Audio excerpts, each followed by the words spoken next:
Ito po ay ang pinakabagong SYM Cruisim na mayroong 300cc engine displacement, 4-stroke single cylinder naka-single overhead cam with 4 valves. Meron din itong taglay na max power na 26 HP at 7,500 RPM habang kanyang max torque po ay 26.2 Nm at 6,750 RPM. Sa kanyang fuel system, naka-electronic fuel injected na rin po habang kanyang cooling system po, ito po ay naka-liquid cooled na rin. And for the starting system, pinapagana lamang din po ito ng electric push starter. At pagdating sa kanyang ignition system, of course, naka-keyless na rin po ito. At dahil naka-touring maxi scoot style, gumagamit po ito ng continuous variable transmission or CVT pagdating sa kanyang driving system. For the suspension, sa harapan equip po ito ng oversized telescopic fork at naka-dual shock absorbers din po ito pagdating sa likuran. And as for the braking system, parehas na rin pong equip ng hydraulic disc ang preno nito,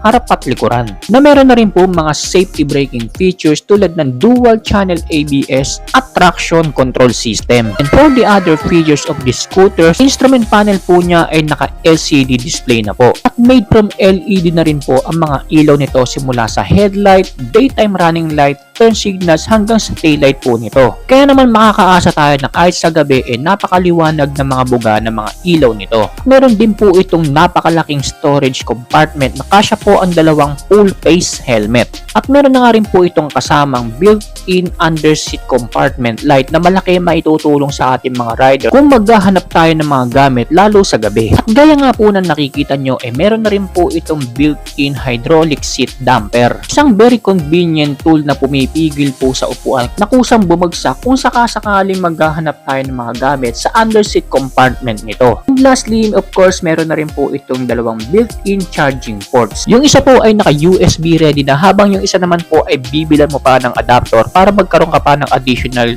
USB charging port. At para naman po sa kanyang dimensions, meron po itong overall length na 2,189mm, overall width na 756mm at overall height na 1,432mm.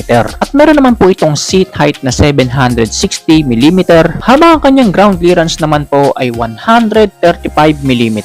At ang kabuuang bigat naman po nitong maxi scooter na ito mula po kay SYM ay 194 kilograms. At yan po ang engine specs at iba pang features itong pinakabagong SYM Cruisim 300 2026.